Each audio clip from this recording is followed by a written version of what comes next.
What's going on, everybody? Welcome to the MLS Monday by Scarves and Spikes. Tyler, Henry, and Sydney here with you guys as we have the final match day prior to Leagues Cup to chat about, and it was a busy one. But how are y'all doing? You're muted. You started off well. Here we go. This one off. I'm muted, so let me repeat myself. Who cares about Leagues Cup at a time like this, man? We got transfer rumors galore. Silly season in full effect. It's in full effect, and we're going to talk about that a little bit later on. Henry, how are you? You're muted. I am muted, and I saw that coming, but yeah, no, I'm doing great. It's been a busy Monday on the MLS front. Obviously, you got some news, you got a lot of stuff happening, and of course, Leagues Cup, which obviously kind of excited about, right? I mean, I for one am excited for Leagues Cup. That's a divisive thing. I feel like I've just started with a hot take right there. Saying I'm excited for Leagues Cup, but a little spicy. We're spending the next hour talking about Leagues Cup, by the way. We've got some really fun matchups, and so I'm looking forward to it. But yeah, it's been a good Monday, a hot Monday, like a little bit of a hot Monday. Spicy Monday. Yeah. It's also hot as crap in Atlanta, so literally hot. So I guess let's dive into it, and then we can get into the other stuff here in a little bit. But we had a lot, like we said, this past weekend. I have mine. Sydney, I know you actually did the proper thing and put it in the Yes, I did. But the unsponsored will say favorite moment of the past week in MLS. What, Sydney, what are yours? Should I go first? I'll say Alonso Martinez's hat trick against FC Dallas in the 4-3 win on the road at FC Dallas. Alonso Martinez, he hasn't been, guys, in the best form of his life. Certainly not in the best form, that as good a form as he was last season with NYCFC, where he just kind of caught fire in the second half of the year, and that looks like that's happening again. Hits FC Dallas with a hat trick, including, guys, the match winner late in the match to seal the win for NYCFC. So that's the best thing I saw this past match day. Alonso Martinez hitting FC Dallas with a hat trick. Henry, what's yours? I mean,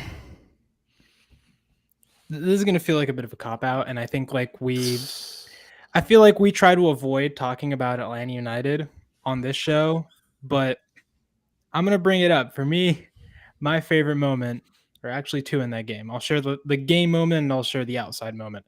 Yeah. But the game moment was Alexei Miranchuk scoring a screamer and not celebrating because it didn't matter. It wasn't a game winner. Which, by the way, he's up for goal of the match day. So Atlanta United fans, go vote for that. Yeah. That was my playing moment. My other moment was actually just the whole kind of cancer survivor thing that they had going on. They brought out, and I was impacted, really impacted by it. But before the teams walked out to the field, they had cancer survivors walking out onto the field, and they kept going and they kept going, and I'm like, wow. Yeah, that is great news that there's so many folks who are surviving this disease, that it's a terrible thing, and it's affected a lot of people and taken a lot of lives, and among them my grandma and such, but it impacted me, and it warmed my heart to see that there are people that are surviving it, that are going on and living lives. And it gave me hope. It gave me a lot of hope to see that, and I thought it was a really, really nice thing to see. Yeah.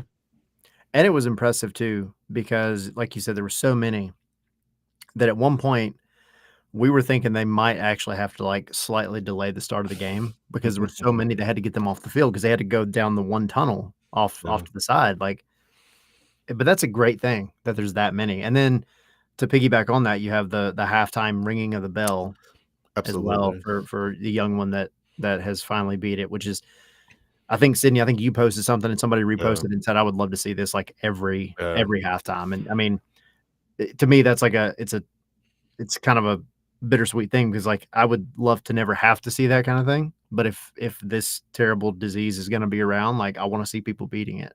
And No, so for sure. For that's sure. really, really cool. Yeah. Mine is not anywhere near that impactful. So you probably should have gone last. I was just going to say that I really enjoyed a particular game. I think I might have picked this one as my match to watch last week, but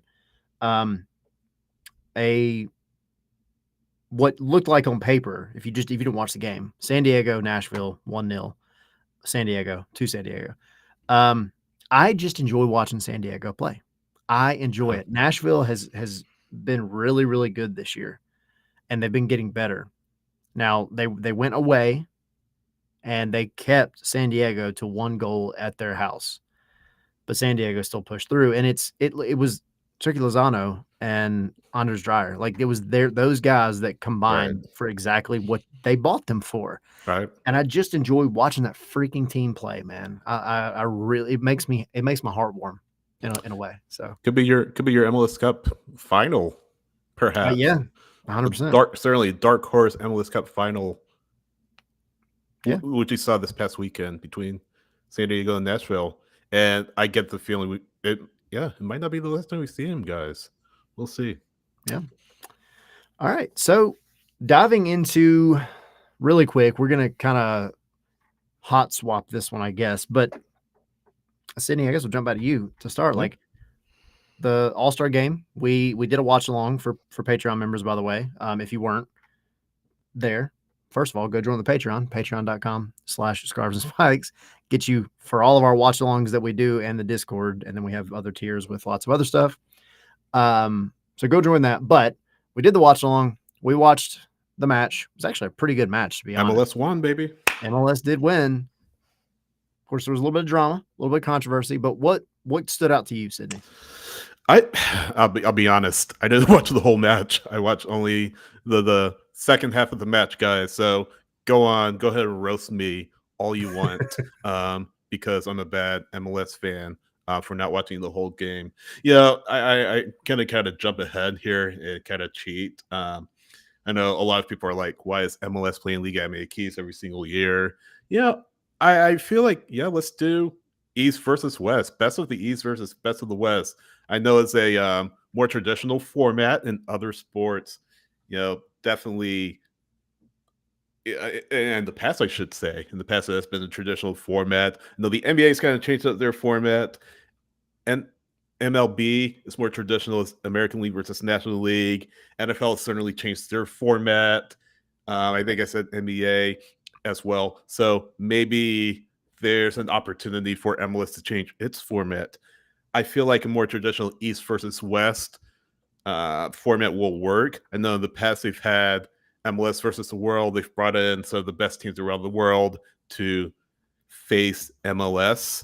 And I feel like it'll be a topic of discussion, one of many topics of discussion, guys. We'll get to the other topic of discussion just a little bit. It's a little bit significant, but we'll just slightly. But I guess, Henry, what's your kind of thought about the MLS All-Star game? What stood out to you? What stood out the format? Should there be a change in the format, do you think? Honestly, Sydney, I really like the All-Star game, and I don't just say that because MLS pays me. I say that because I genuinely enjoyed the All-Star game. It was it was actually fun to see all these different stars of the league. The players that, from an Atlanta United perspective, you look at and you're like, why can't we have those players here, right?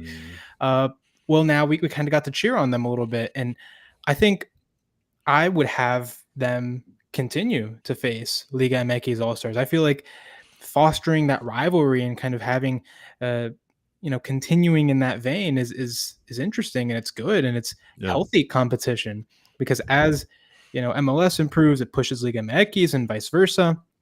And so ultimately it's going to be better for both leagues. And it's an exhibition match. It's a friendly. It's just something for entertainment and for the love of the sport. So It was a fun game. It was an exciting game. It looked like Liga MX was going to get back into the game there before Brian White shut the door on him. But yeah, I mean, I would keep it pretty much the same if it were up to me. It's fun until one of your starts gets hurt, right? Yeah.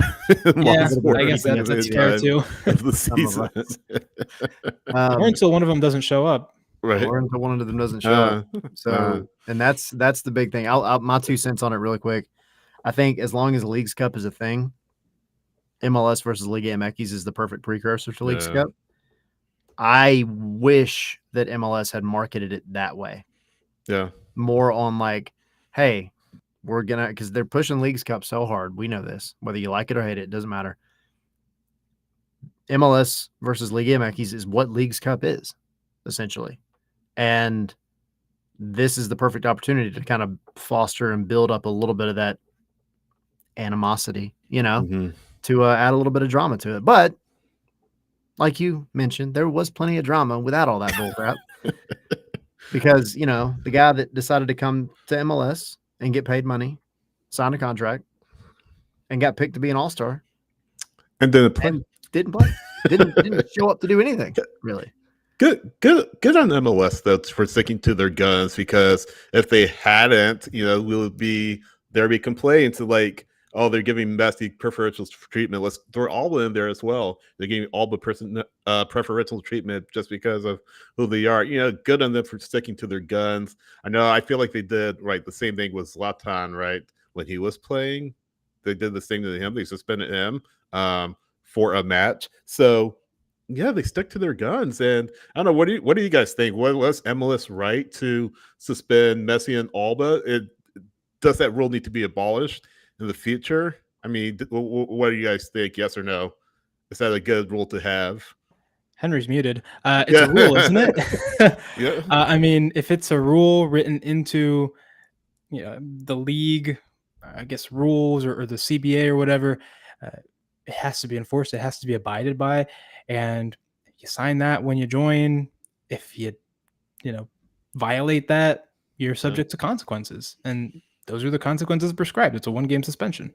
Well, what else do you want? And so that's kind of where I was leading. I wanted to ask y'all about it, but you already kind of came with the question of, should this rule be abolished? Because you have now, I mean, before the decision came out, you had basically all of MLS fans, followers, whatever, going like, oh, they're not going to suspend Messi, right? There's no way they do that. And then they actually did it. And now the Miami fans are like, well, that's not fair. Why are you? And then what's his name? Jorge Mas, the owner of Miami, one of the owners of Miami, was like, oh, that's a draconian law. Like he's played so many games over the past few weeks. And it's like, to me, and there's pundits saying it too, people writing stuff. And personally, I don't agree with it. I think, okay, he's played so many games, in these competitions. Well, there are other clubs that are having to play several games as well that maybe don't have the fixture congestion that Miami had. Yeah. But I mean, is that, these players' fault? Because if Messi can skip out on All-Star game just because, he feels like it, or because he played these games, then anyone should be able to skip out on All-Star game. Right. Yeah. And that completely takes away the purpose for it. Right. So for me, it's a rule that's written in there. If you're going to have the All-Star game, I think you have to have that rule, or else players can basically just say, no, I just don't feel like playing. Right. Yeah, but it just to kind of play devil's advocate, Tyler, I know you're wanting to jump in here, but I feel like some of these players will look out for their best interests, especially, I'll just say this quickly, if you're in a playoff race or if you've been injured, you have to look out for your best interests. So that's kind of part of it. But like you said, Henry, a rule's a rule. And I say good on MLS for sticking to their guns. We'll talk about the match a bit later, but it's a rule. And, Messi, he knew about it when he signed up for MLS, when he signed for Inter Miami. So MLS really had no choice, I guess. Yeah. No, that's the thing. I mean, a rule's a rule. It's not like you didn't know about this. And if you didn't, then you need to start blaming either yourself or your agent for not letting you know this is essentially part of the game. Surprise.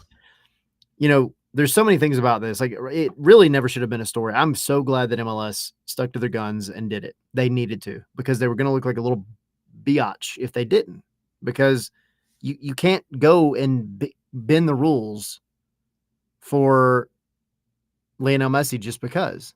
You can't. I mean, we joke around all the time about the salary cap and all this other crap, but like, it makes you look weak if you don't enforce that rule, only because of who it is. So I'm glad they did it. I wish they would have done it way sooner, because that is what caused this to blow up into something it didn't need to be. This should have been the moment that anybody posted anything about him possibly not playing. MLS should have came out and said, any player that doesn't play that's picked for the All-Star game is going to get suspended, period. We're done with it. End of conversation. But there was so much back and forth until right before the game and everything that like it allowed it to foster and grow into something that it wasn't, and it shouldn't have been. Now, I understand fixture congestion. I really do. I get it. The dude's been playing a lot. A lot of teams have been playing a lot, like you said, Henry. But like, you're in the United States, and what bugs me is like so many of the same pundits and people that are like, we need to build American soccer culture, are the ones who are like, well, why should we have an all-star game? Why should we be doing something that's very, very particularly American? Or a draft. But it's like, yeah, exactly. But like, it's so funny, the kind of back and forth that you get with some people. I'm like, man, look, the rule was there. It wasn't new. It's been there for a long time. It needed to be followed, period. And going forward, like, in this situation, dude, Lionel Messi, man, show up, kick the ball in the skills challenge for 15 minutes. How are you going to get? Yeah, what are you risking? Right, or 5 minutes or something by like being that. in the skills challenge and like shooting at a couple of freaking targets? Right. You're not running. Being beaten by ISO speed or something like that. Oh no, embarrassment. I can't. Well, he's a Ronaldo fan anyway, so I don't get it. But it would have been so much. I mean, that right there would have solved so many things. Like, the people that wanted to see him, because you got picked for the All-Star game by the fans, and then you said, "Nah, screw y'all. I'm too tired." Like, get out of here with that. And he probably would have won the captain vote too if he had, stayed in. Yep. That's the thing too. There's a lot we can say about Messi's accessibility to the media too, but that's a whole nother topic for a whole nother day. Yeah, he doesn't deserve special treatment. That's BS. He's just another player in the league. He might be one of the best players to ever play soccer, but while he is a player in MLS, he is a player of this league and subject to its rules. He doesn't deserve special treatment for it. I agree. Exactly. All right. Speaking of rules, that out of the way. There are so many transfer rumors going on right now. And I will say this really quick, because now we're kind of at that point in the show. Again, if you're not part of our Patreon, go join Patreon, patreon.com/scarves and spikes. Just had an unfiltered video go up. We've got content going out there all throughout the week. It helps us, guys. It supports us and allows us to kind of do the things that we do. Go check out the website as well. Obviously, this is the MLS show, but scarvesandspikes.com. You want to talk about transfer news, Atlanta United's got plenty of it right now. So go check out the website. Yes. And while you're there, you can go to the shop, go grab you a hat or coffee mug or beer glass or whatever you might feel like getting. And make sure you follow us on all of our social media, which we will shout out in a little bit, but Scarves and Spikes is the main account. Scarves, the letter in Spikes on Twitter/X. So things are happening. Things are happening. You don't need to follow is Tom Booger. You don't follow Tom Booger. Don't pay attention to Tom Booger. Pay attention to Tom Booger. He'll steer you wrong. Because he and Gimme Sports Ben Jacobs have some things to say about one Thomas Müller. Take it away. Indeed. It's wild to me. So what's everybody's opinion? I mean, the big thing is it seems like, based on Ben and Tom's reporting, that this is happening. All that needs to be figured out is the discovery rights with Cincinnati, and we could do a whole show on discovery rights, roster rules, all that. Jermaine Jones had some things to say about discovery rights that won't get into that this episode, but feels like, guys, this is at the kind of 5-yard line, to borrow an analogy from the other football, American football. But it's close. It's close. And I think the big question is, will he elevate the profile? He'll elevate the profile of the Whitecaps, right? Just his presence alone, just his name alone. He's a winner in Bundesliga with Bayern Munich. He's a World Cup veteran. He's one of the greatest players of all time.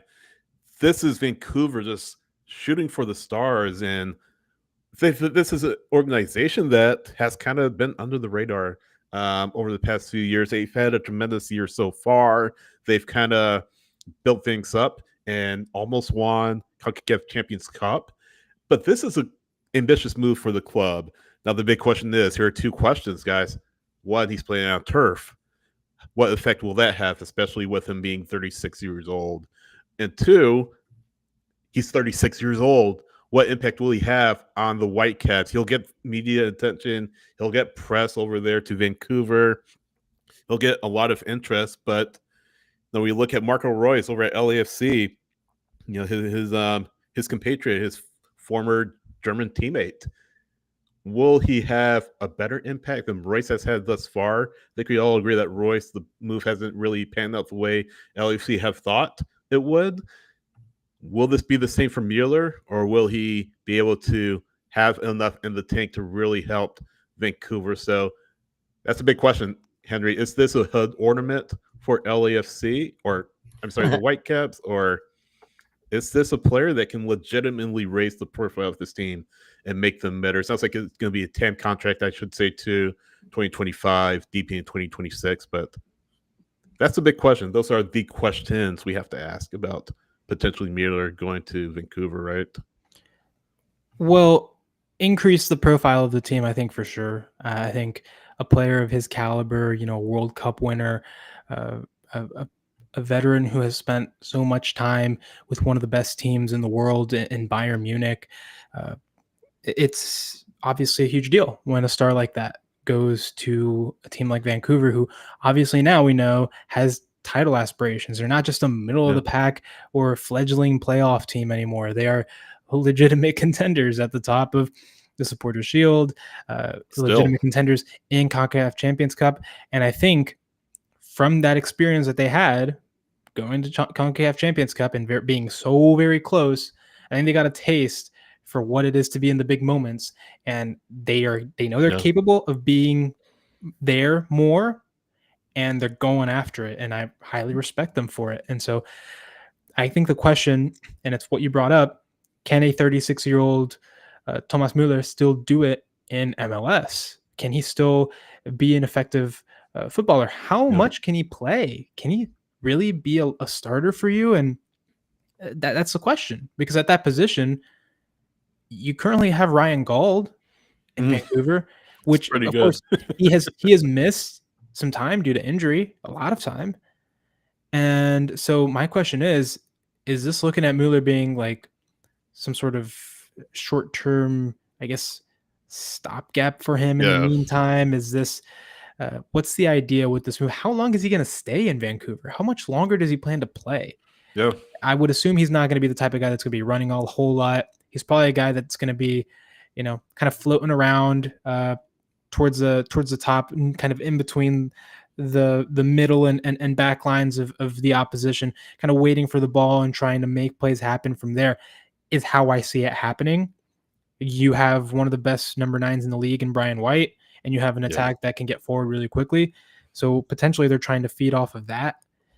I think it'd be interesting to see that happen.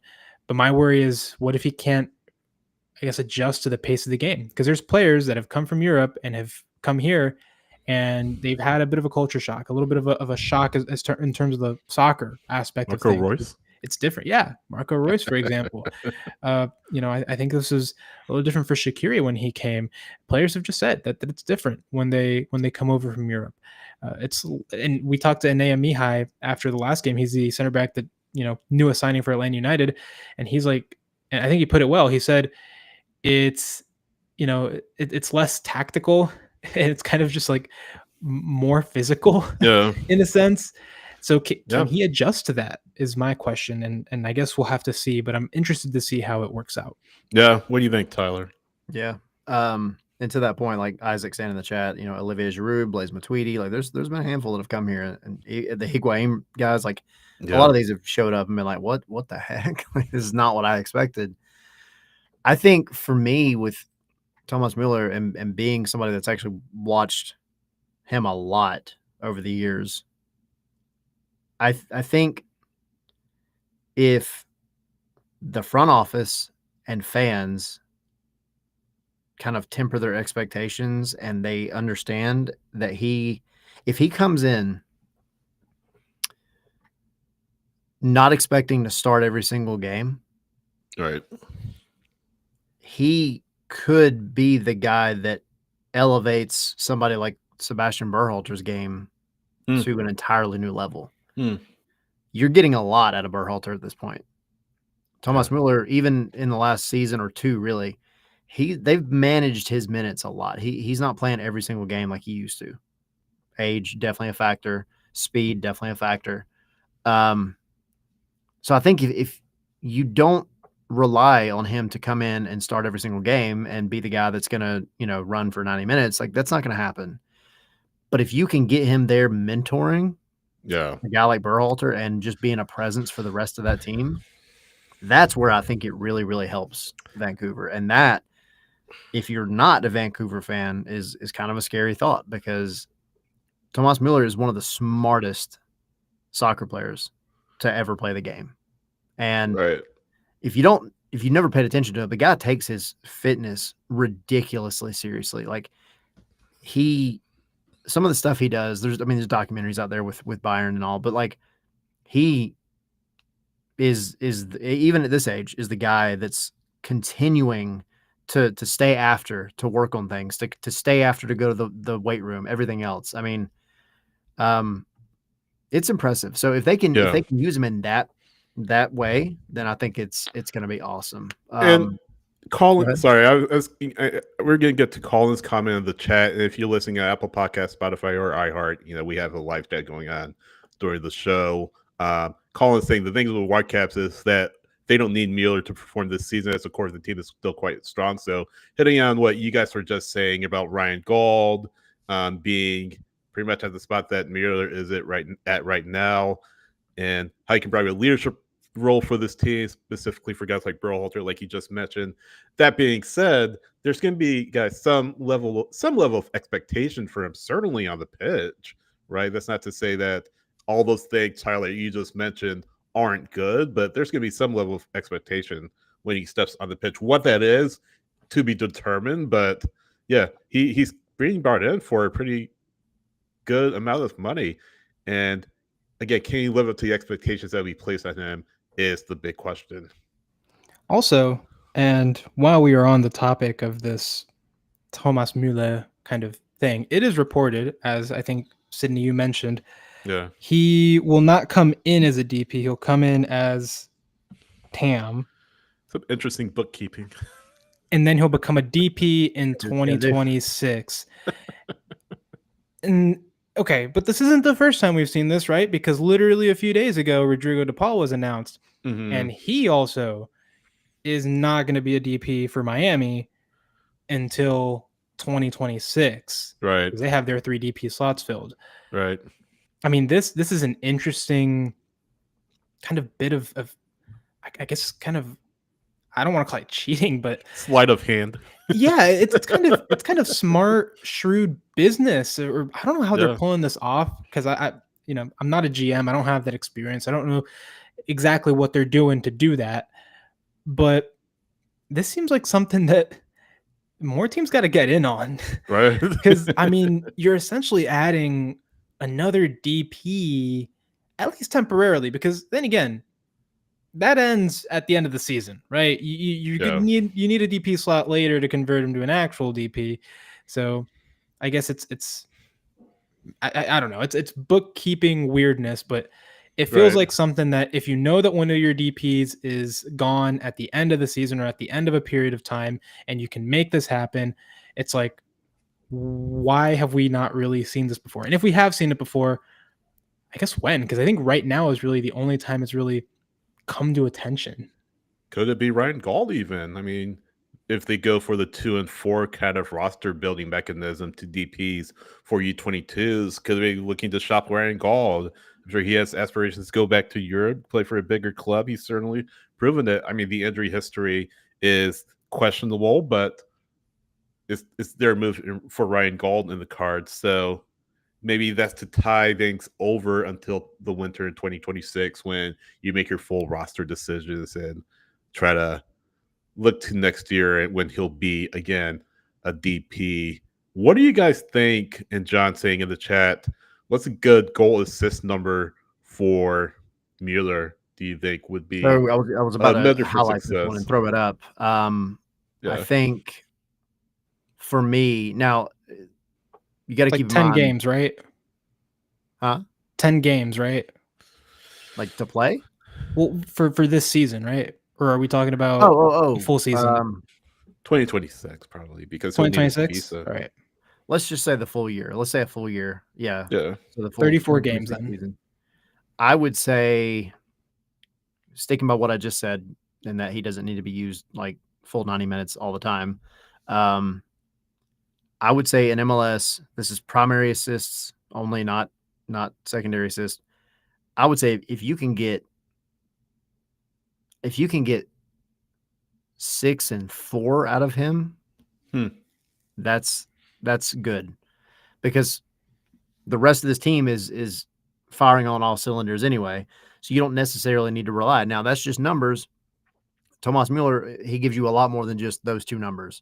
So, but I think if you can get 6, I'll say, and I did it backwards. It's really 6 assists, 4 goals. That was my bad. It says in 2026, right? Sorry, in 2026. Yeah. Okay.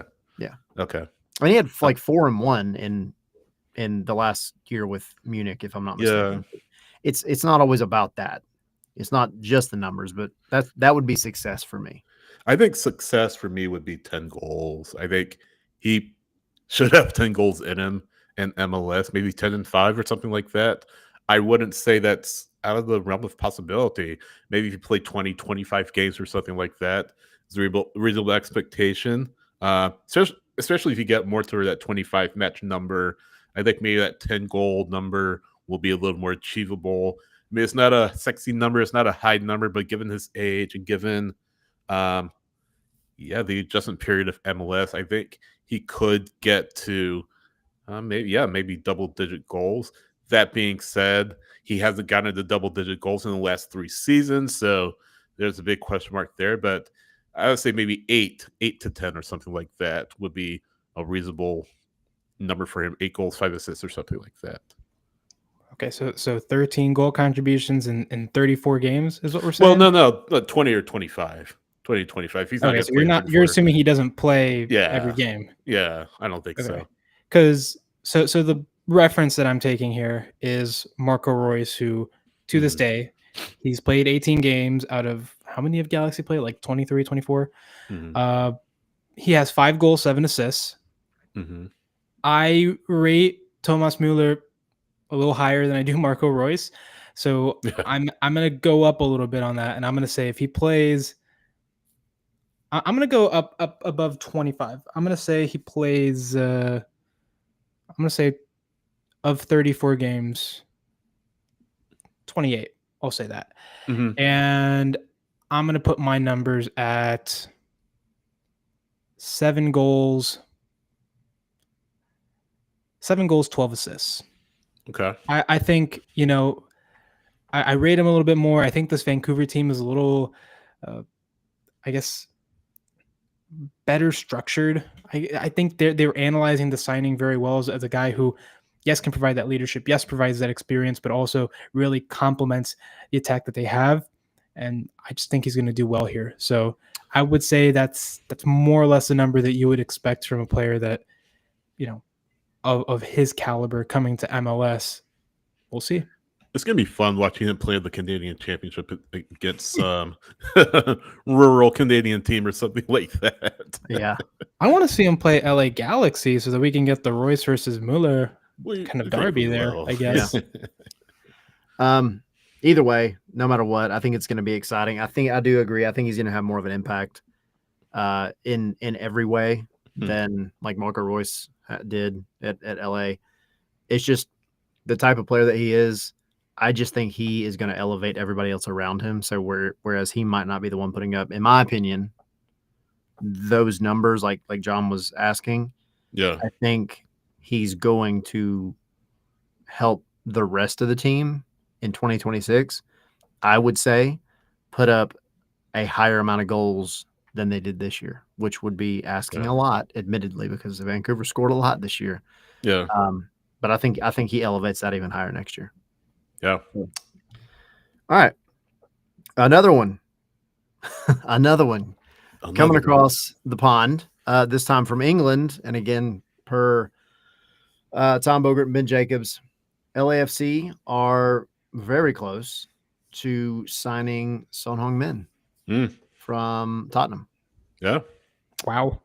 Very close, like you said. Essentially a lifer in Tottenham. Yeah. I mean, another player that, what impact can he have in MLS? Son is obviously a lot younger than Royce.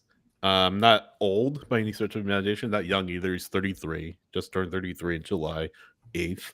So maybe at the back end of his career, but still has some years ahead of him.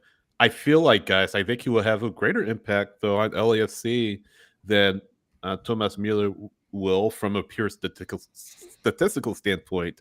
Now, we mentioned Marco Royce, how it's been kind of shaky ground for him for LAFC. Hugo Lloris kind of in a way of a rough season for them. Not a great season, but not a bad season either, so kind of in the middle. So some star power definitely already there for LAFC with Lloris there. You mix in Son, it makes things a little bit more interesting for LAFC. LAFC, by the way, are pretty much in a bad way, not in a terrible way, but in a rough patch. And Lloris and Son obviously know each other. They've played for years with Spurs, so there's that connection. I'm sure Son has had numerous talks with Lloris about LA, what it's like to live there, what the culture is with LAFC. A little wrinkle too is they're getting a new coach in 2026, or maybe sooner if LAFC fans have the way things have been going over the past few weeks. But I like the move. It's going to be a huge move for LAFC if they can get this over the line. Like Ben and Tom said, it's close, very close. Thing is, he has a year left on his contract with Spurs, and it sounds like Spurs are saying, hey, if you want to go, you can go. End of an era, though, if he does leave for LAFC, and I feel like nothing that I've heard or seen or indicated or has been indicated points to him not playing in LAFC. I mean, it's pretty surprising, guys. We kind of heard these rumblings a few weeks ago, and they kind of built to where they are right now, where it does sound like he is coming to LAFC. Yeah. And which will be, by the way, Sydney, with this signing, LAFC still has a DP slot open, which is crazy to me.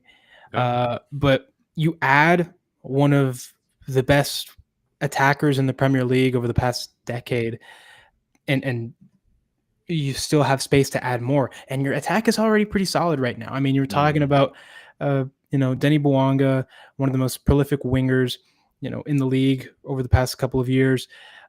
You have some youngsters in Nathan Nordaz, David Martinez, who are showing some very good potential. And here is then the question. Because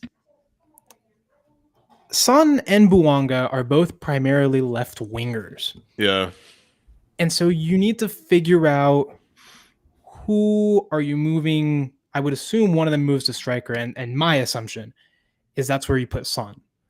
Because I really don't think you want to move Bouanga off the wing. I think he's better when he's coming, when he's wide and can cut inside, and he has that ability to just beat players on the dribble. And then Son perhaps is someone, and I think he's played, in the past season or so, he's played a little bit more kind of in the central 9 position, a little bit more. And I don't think I want to move Bouanga out of his primary spot. I think I'd rather risk it a little bit with Son, but at the same time, you look at this and you're like, okay, you're signing a world-class left winger, Yeah. and you're not going to play him at left wing. Yeah. I don't know, guys. How do you think that he fits into this team? Yeah. It's really tough because I've thought the same thing. I mean, this is all assuming that nothing comes up later on down the road with Denny Bouanga because, there's always kind of that inkling rumor with him going somewhere else. I mean, he coming into this season, there was the mention that he wanted to go elsewhere. Yeah. And for LAFC fans, I think it's great that you haven't seen him then turn off as we so often see with players who kind of publicly state they want to go somewhere. Right. It's hard because Denny Bouanga works at left wing, but then also Son is one of the most iconic left wingers in the world like you said, over the past decade. I mean, he does it well. And for him, I think this would be a great opportunity to kind of right the wrongs of 2024, 2025, because we know how the Spurs started and we also know how they ended, and they ended terribly. That's Europa most years for League, them, baby. though, right? Oh, sorry. Yeah. But I don't know how, and that's going to be a coaching decision, certainly, whenever the new coach comes in. But I think two things to me about this transaction kind of stand out. One, obviously, there's a huge, huge Korean population Yeah. in LA. Yeah. And if you don't know, Son is like worshipped in South Korea. Yeah. I mean, like worshipped, which is great. And I think just from that cultural perspective, he fits right in. I think honestly he might feel more at home there than he ever did in Tottenham. But like, and that's great. Now the other side of that though is also, if you don't know this about him, the way that he kind of carried himself in his years with the Spurs were kind of weird, even for Premier League standards. And what I mean by that is this man travels with an entourage everywhere he goes. He has his own secretary at the club with him all the time. His family is heavily involved in the day-to-day kind of stuff that goes on with him. He's very, very different than how most players present themselves in any league in the world. But now you're coming to MLS, and we go back to like the conversation with, oh, you have to go play in the All-Star game and things like that. Like, I just don't know how that is going to fit from a cultural perspective, because he's already kind of like a kind of an odd, I don't know, kind of build in the way that he has so many people kind of working for him. Mauricio Pochettino talked about it when he was with the Spurs, when he coached there years ago. He said it was just odd. Not that it's a bad thing, it's just odd. And now you're coming to a league that has weird, odd rules as well, and weird media rules and like accessibility and all this kind of stuff. So I don't know. I just think it's going to be kind of interesting to watch how if he does show up here, how he kind of presents himself. So I guess, let's quickly. I mean, let's do the same thing we did with Müller, right? So if this deal gets over the line, if he does come to LAFC, what's a good goal assist ratio that we should expect for Son should he make the move to MLS? It'll be a little bit more different than it is with Müller because Son is younger. Son, yes, he's at the back end of his career, but I mean, what's a good impact for Son, Son, if he goes to LAFC? What do we think? 10 goals, 5 assists. 10 and 5? Really? Because I think it's pretty low, though. That seems pretty low. But again, you have Denny Bouanga there, who, like, the thing about LAFC is they score goals from everywhere. Yeah. And I think if you can get 10 and 5 out of him, because I think you're going to play him as a striker. I don't think his assists are going to be maybe as high as they historically have been. You know what? No, I'll go a little bit higher. I'll say 12 and 5. 12 and 5. Yeah. I think I put it at 15 goals. 15 to 18 goals. Maybe, like you said, that assist number is a little bit lower if his position changes, but I'm going to say 15 to 18. I'm going to put him at that over full season. I think he'll play a few more matches than Müller. up in Vancouver, but that's my guess. I'm gonna go because I'm assuming like you, Tyler, that he's gonna play striker. Yeah, I'll go 15 goals, 10 assists. Okay. Man, I'm expecting a lot of production from him because Right. he's younger. You know, he still has good years of soccer ahead of him. Yeah, I expect him to be impactful for LAFC. Yeah. He'll fit right into the LA culture, right? Has his own entourage, travels as his whole posse, so that's really no different than really any celebrity in Yeah. LA, right?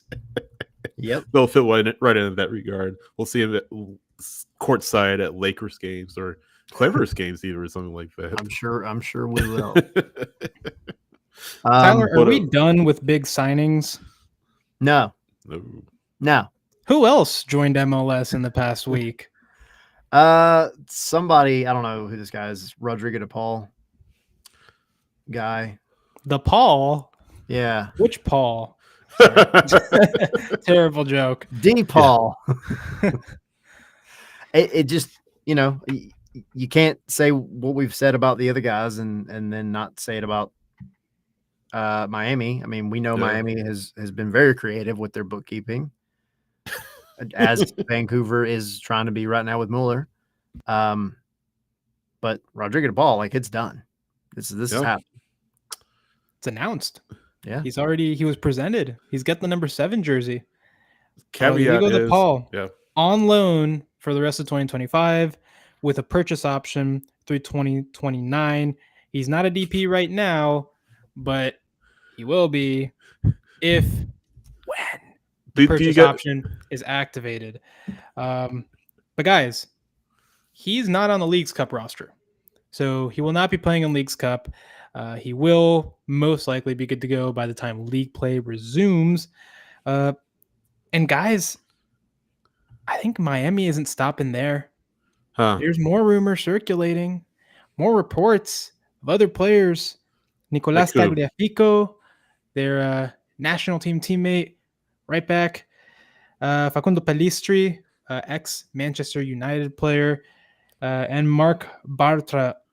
All these guys have been connected in some way to Inter Miami. Now, I don't think they're going to sign all of them. I think that would be wild. I don't even know what you would think. You would think. I don't even know, dude. I don't know what their cap looks like. Is the thing. What cap? I guess. I just wish I could look at their books or like get an explanation as to like, okay, so how does this work exactly? Because to like a layman's, like an outside perspective, someone that knows absolutely nothing about how to run an MLS team, or all the stupid rules that entails, I just don't understand. It's a salary capped league, and it seems like you're getting so many just quality, I guess, world-class type players. And I don't know how they all fit in. I mean, to make Luis Suarez not a designated player, I don't get it. You know what I'm saying? I want an explanation for it. But if they do get any more of these guys, already I think they're competitive. Already, to me, they are the favorites for MLS Cup. Potentially, even without the ball, one of the favorites for a Leagues Cup, but for sure MLS Cup with DePaul. You get any one of those three that we just mentioned.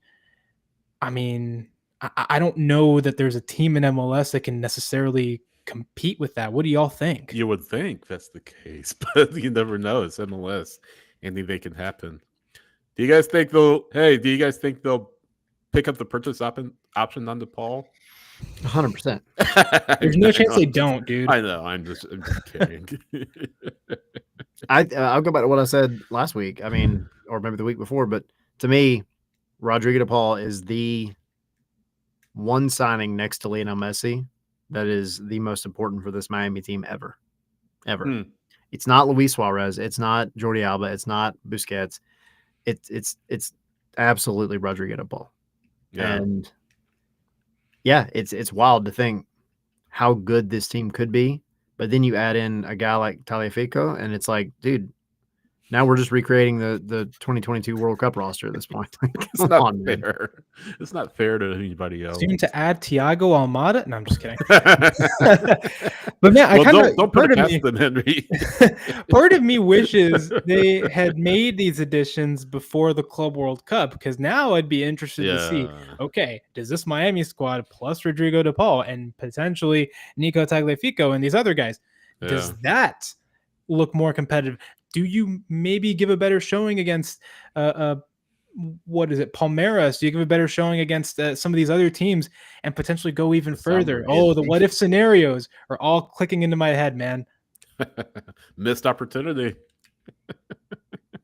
Yeah.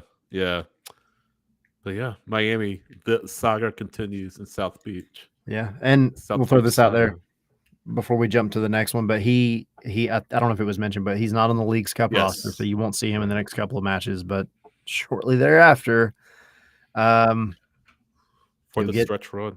Yeah, you'll get 3 months of getting to see Rodrigo De Paul and Lionel Messi before the end of the season. So yeah. All right. Big names out of the way. Not to telling me this guy isn't a big name. I mean, those big names out of the way. But Columbus Crew, somebody. You've said that, and he's going to win the Golden Boot next season. Yeah, playing for the Columbus Crew. Yeah, why not? DP striker Wissam Abu Ali from Al Ahly for a reported $7.5 million plus $1 million in add-ons. 38 goals and 10 assists in 60 appearances for Al Ahly. Not shabby numbers at all. No. And I don't think this has been officially announced, but Tom Bogert reporting this on Friday that it's pretty much done. It's signed. It's a matter of the announcement at this time, but the Crew, as if they needed to get that I feel like that's like the missing link. Can they get a number 9 up top? And now they have that. And, let's ask the same question we asked about Son. Let's ask the same question we asked about Müller and other players that have come from overseas to MLS. Can they adjust? Can they take advantage of the league? 38 goals is a massive amount in Saudi Arabia, or not Saudi Arabia, wherever Al Ahly is from. Where is it, guys? Egypt? It's one of those European countries, Middle Eastern countries. Al Ahly is Egypt. It is Egypt. Level of competition is much lower in Egypt than it is in MLS. So 38 goals to 60 appearances isn't really. It's a lot in Egypt, but that's the equivalent to like what? I don't know, 20 goals in MLS or something like that. So it's hard to quantify that. Yeah, what's the goal to goal ratio for the Egyptian league to MLS? We'll have to dig into that. But no, it's a different level of competition, MLS, than the Egyptian league. And yeah, can he adjust to that? Can he adjust to, I would imagine, a more physical league, a more wide open league, a league of parity? Unlike, I would say, the Egyptian league, and that's based on my limited knowledge of that. So that's the big question. If he clicks, Columbus is a much better team. I think they win the East. If he is even half the player was in Egypt. So it's not a lot of money, but sometimes you don't need a lot of money to find a diamond in the rough. It's Columbus All Crew's eyes MO. on, yeah. I think this instantly elevates the team. Like you said, that missing piece has been this year the number 9. You get a guy that shows, it doesn't matter what league you're playing in throughout the world. If you're banging in numbers like that, that is what, 48 goal contributions and 60 appearances. I mean, that just shows how ruthless you are. Mm-hmm. And you can't look at numbers like that and scoff at them for sure. Right. So, I mean, I think time will tell, but he has overall well-rounded over the past, 4 years, the best team behind him to feed him the ball. So if you can't be successful, then you don't have anybody else to blame. Yeah. I mean, yeah, I agree with you 100%. When you have a supporting cast of Diego Rossi and Daniel Gazdag, two of some of the best attackers the league has seen over the past several years, you have to be scoring. You have to be. I mean, look, you're the successor to Cucho Martinez or Cucho Hernandez. Joseph and Cucho mix into my head, and it's almost 10, and I'm Yeah. Cucho Hernandez. My Colombian Right. card has just been revoked. You gotta come out strong, right? We're talking about a guy that when he was here was a Golden Boot contender, was an MVP finalist, one of the best, kind of most well-rounded strikers in the league. And this guy, I mean, at first glance, he doesn't look like a carbon copy of Cucho Hernandez necessarily, but he does look like a true number 9, a number 9 that is a strong finisher, a confident guy. Sydney, you were talking about, how do 38 goals in the Egyptian league translate to MLS or whatever? Yeah. And again, it's hard to quantify that, but there is this bit. He scored a hat trick against Porto in the Club World Cup. So it's pretty good. It's pretty decent. I mean, Porto's not a bad team. We're talking about European Portuguese powerhouses, One of the big 3 in Portugal. One of the big 3. So I think it'll be interesting to see him play. I think he has a very, very good supporting cast around him. As far as an exact goal tally, I don't know. I mean, it's going to be hard to say, but for a full season, it definitely for me has to be at least 18 goals. I think that's a reasonable amount to think. 18 to 20 goals. That's my guess for him over a full season MLS. What do you think, Tyler? Yeah, I'll say 15. Somewhere in that ballpark. Yeah. I think that's fair. I mean, considering that he is going to have a lot of the responsibility on his shoulders, if it's not 15, then you have to hope that he pushes Rossi's numbers even higher or something, because they've got to come from somewhere at this point. That's really the only thing holding this Columbus team back. And that's kind of a joke considering that they're still in 4th in the East. Right. Well, yeah, but they've kind of been falling a little bit back. That's the thing. They just fell 3-1 to Orlando. They need to start catching up in this season. Not because we're necessarily nailing them into Supporter Shield contenders, even though we did talk about that before. But also, you want a better playoff spot, right? And as you're going into the playoffs, this is a move that's going to help you be more competitive. And so I'm really interested to see how it all comes together, and I hope it does very soon. Yeah, absolutely. All right, so we are going to kind of put the actual MLS league play a little bit by the wayside because, again, those games are over for now, at least for the very near future. And we have Leagues Cup coming up. So love it or hate it, baby. It's here, and it is an opportunity that we might scoff at a lot of it. It is an opportunity to win a trophy and, to me, more importantly, get into Champions Cup. Yeah. Because the top 3 in this tournament get into Champions Cup. Now, it is an absolute gauntlet crap show to try to get out of your group in this tournament. It ain't easy. You basically have to win every game and hope that your goal differential is really good. Yep. So it's going to be wild. And I think that maybe raises the stakes a little bit. I think we're going to see some fun matches. But I guess I'll throw the ones out for Tuesday and then y'all dive in. But Tuesday, obviously, it kicks off tomorrow. Big ones. Toluca versus Columbus. Pachuca versus San Diego. Let me hop back really quick. For all of them, CF Montreal, Club Leon. And the other one is New York City FC and Puebla. And, oh, no, I'm sorry. There's a couple more. Tigres and Houston Dynamo. And LAFC and Mazatlan FC. So that is the opener, the opening act of this tournament. Yeah. What do y'all think? Well, I think we're going to do our matches to watch this week a little bit later on, I think, toward the end. But I feel like I'm going to give you mine right off the bat because it's one of those groups. One of the ones on Tuesday, Toluca versus Columbus. Toluca won Liga MX last season, and Columbus is obviously one of the bigger clubs in MLS. I'm sure it's two different playing styles between Toluca and Columbus. Columbus could be a dark horse, maybe a dark horse to win this tournament. Unfortunately, you won't have your new number 9 in place in time for the tournament, Abu Ali. So that's a caveat there. But I think that for me is my match to watch this week is Toluca versus Columbus. If we're just, I know I'm just kind of jumping ahead, but that's mine. Any I like it. It's a good one. Yeah, it's a really good one. Two recent champions, Toluca, the recent Liga MX Clausura champion, and Columbus, champion of MLS Cup 2 years ago. So huge clash for sure.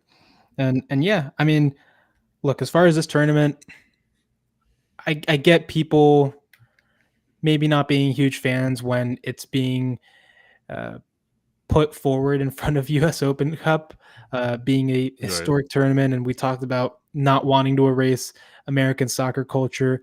For me, both tournaments can coexist and both can be really good, really entertaining events. Because I like this. I like seeing these matchups that we really don't ever see. And the one that I'm going to put most emphasis on is Pachuca versus San Diego FC. Two big clubs right now in their respective leagues. Pachuca, recent CONCACAF Champions Cup winner, not this year, but the year before. They are, one of the better teams in Mexico, and San Diego, an expansion team in MLS, but proving to be one very strong team that plays very good soccer. And also the storyline is their star, Chucky Lozano, actually started his professional career in Pachuca. So that is going to be one heck of a boyhood club reunion. And I cannot wait to see that game play out. I agree. And that's the thing. If you're not watching this tournament for anything else, we try to give y'all some storylines to pay attention to as much as we can. There's not a whole lot of history yet, like y'all were saying.